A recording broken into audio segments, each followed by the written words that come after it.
आखिर क्यों गई असगर की जान? सियासी राजनीति कहें या सांप्रदायिक राजनीति, मानसिक तौर से ग्रसित कांस्टेबल के हाथ में क्यों थमा रखी थी पिस्टल? मुस्लिम समुदाय का कहना, हमें ही क्यों बनाया जा रहा टारगेट?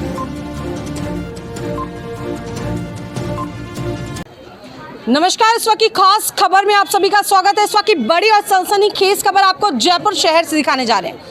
इस वक्त हम लोग भट्टा बस्ती में खड़े हैं। अभी कुछ समय पहले सोमवार को ट्रेन का एक बड़ा हादसा हुआ। बातचीत कर रही हूँ जयपुर मुंबई एक्सप्रेस की, जहां पर आरपीएफ के एक जवान ने एएसआई को गोली मार दी और उसके इस साइकोपने के चलते उसने पास ही के डिब्बे में बैठे 3 पैसेंजर्स को भी शूट किया।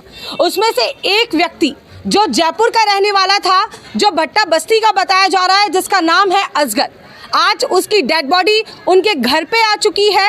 आप देख सकते हैं कि किस तरीके से लोगों की भारी भीड़ यहाँ पे उपस्थित है, किस तरीके से परिवार में मातम का माहौल है। और अब परिवारजन जो है इंसाफ की मांग कर रहे हैं कि आज तक 10 साल की इस सियासी राजनीति में इस बार ये बड़ा सवाल उठा है कि आखिर क्यों किसी पैसेंजर को अकारण अपनी गोली का शिकार बना दिया गया।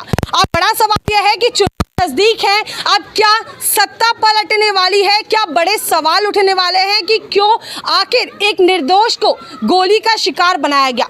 आरपीएफ के कांस्टेबल ने गोली तो चला दी, लेकिन उसके शिकार हुए 3 लोग। उनमें से एक व्यक्ति जो जयपुर का रहने वाला था, असगर नामक व्यक्ति के परिवार के साथ में हम लोग यहाँ पे हैं।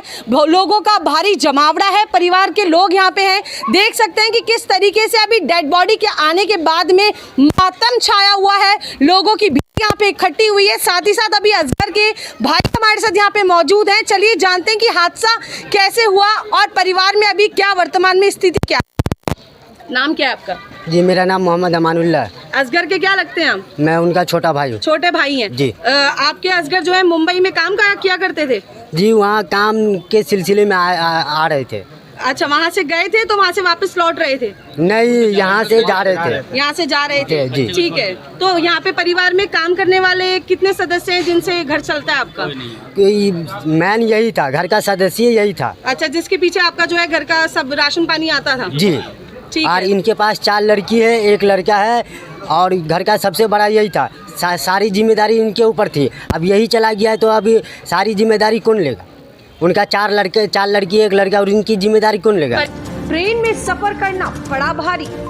आखिर क्यों दाढ़ी वाले मुसलमानों को ही बनाया गया अपना निशाना? कौन लेगा इसकी जिम्मेदारी? क्या मिल पाएगा मुआवजा? क्या मिलेगा इंसाफ?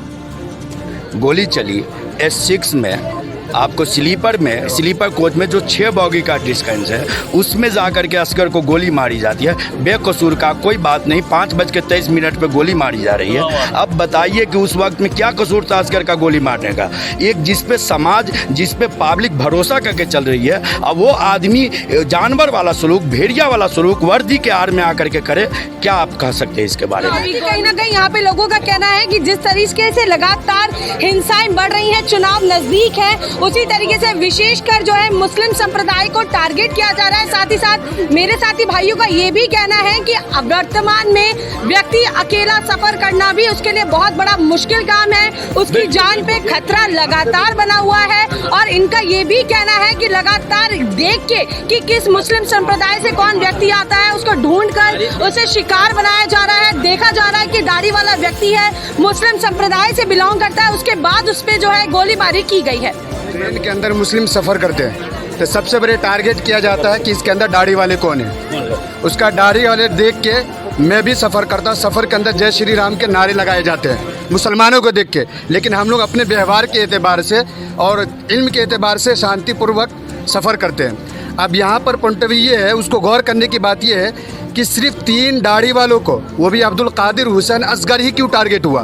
तो कहीं ना कहीं आपका ये कहना है कि अभी जैसे कि चुनाव जैसे कि नजदीक है, नजदीकी चुनाव को देखे हुए कहीं ना कहीं जो है ये सियासी राजनीति करी जा रही है, हिंदू मुस्लिम के बीच में जो है दंगे भड़काने का बिल्कुल ये तो बिल्कुल खुला है। ये बात खुली है कि अगर कोई भी वर्दी के अंदर आकर, कोई भी वर्दी पहनकर और किसी भी मुसलमान को टारगेट करे, इसलिए एक बॉगी के अंदर सिर्फ एक मुस्लिम ही नहीं होते, एक सीट के अंदर 3 आदमी होते हैं, उसके सामने 3-6 आदमी टोटल होते हैं। तो असगर ही क्यों टारगेट हुआ? अब्दुल कादिर ही टारगेट क्यों हुआ? हुसैनी क्यों टारगेट हुआ?